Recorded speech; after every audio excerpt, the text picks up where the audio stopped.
Hey everyone, and welcome. When we think of the Cold War, it's so easy to just picture this 50-year stare down between two superpowers, kind of frozen in place. But that's not really the full picture at all. The reality was way more dynamic, a total roller coaster of intense crises and, believe it or not, some surprising moments of cooperation. All right, let's jump on this ride. And this is really the question that was hanging over everything for decades. I mean, this wasn't just some theoretical rivalry. There were several points where the entire world just held its breath, wondering if the Cold War was finally going to turn hot. So in this explainer, we're going to track those moments and see just how close we actually came. So our story really kicks off in the rubble of World War II.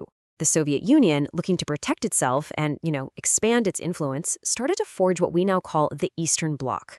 This iron grip set the baseline level of tension that would pretty much define the next half-century. Okay, to really get what's going on here, we have to wrap our heads around this key concept, the satellite state. This was the Soviets' main strategy, creating this buffer zone of countries that were, on paper, independent, but in reality, their orbits were completely controlled by Moscow. This slide does a great job of showing how that Soviet control evolved. At first, under Stalin, the main tool was political. Common Form was all about making sure everyone was on the same ideological page, pressuring countries like Czechoslovakia to adopt Moscow's brand of communism. But then, under his successor, Khrushchev, that control got a whole lot more military. The Warsaw Pact wasn't just a political club. It was the Soviet answer to NATO, locking Eastern Europe into a full-on nuclear military pact. But a grip that tight is bound to be tested. And in 1956, we see the first major crack in the bloc.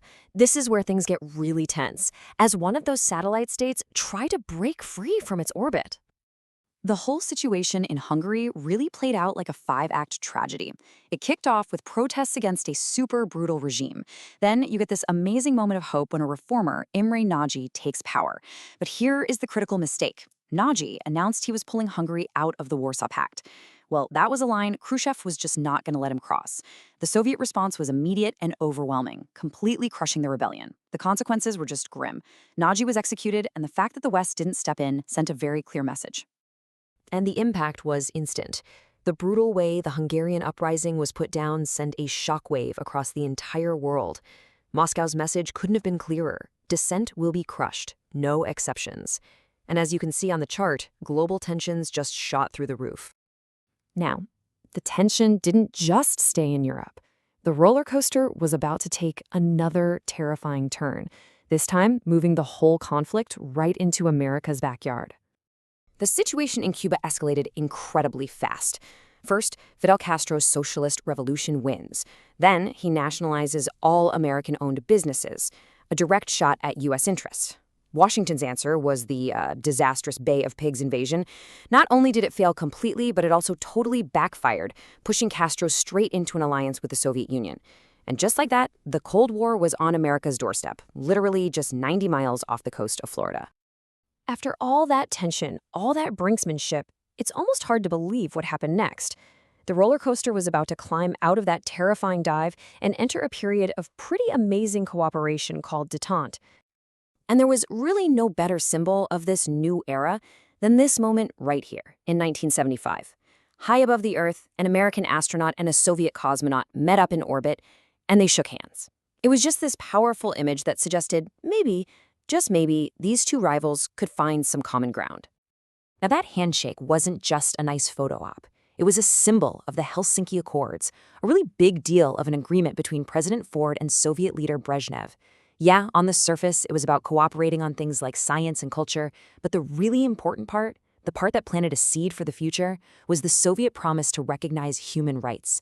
It might have seemed like a small thing at the time, but trust me, it would have huge implications a decade later with Gorbachev. So this wasn't just a vibe shift. It was a real, measurable de-escalation. For the first time in a very long time, as you can see on this chart, that global tension meter dropped to its lowest point yet. It really felt like a new, more stable chapter had finally begun.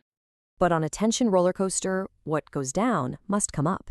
The era of cooperation was brought to a sudden, violent end by a single military action that would basically redefine the entire conflict for its final decade.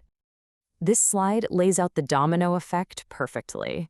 The Soviet invasion of Afghanistan didn't just raise tensions, it completely shattered the entire framework of détente. The U.S. response was immediate. The SALT II arms control treaty was thrown out, and President Carter issued his Carter Doctrine, promising military force to protect American interests in the area. The era of cooperation was officially dead. And the result was, frankly, terrifying. The tension meter didn't just go up, it redlined. This event plunged the world into what a lot of people call the Second Cold War, with tensions hitting their absolute highest, most dangerous point of the entire 50-year period. So what's the big takeaway from all this? I think this quote really just nails it. From the iron grip in Hungary to that handshake in space, and then right back to the brink in Afghanistan, the Cold War was this constant, unpredictable series of peaks and valleys. And that leaves us with one last, really fascinating question to think about. Were all these events, Hungary, Cuba, Afghanistan, were they just isolated fires that kept flaring up? Or was the whole thing one single interconnected conflict, where each event just inevitably led to the next? The answer to that really defines how we see this entire chapter of modern history.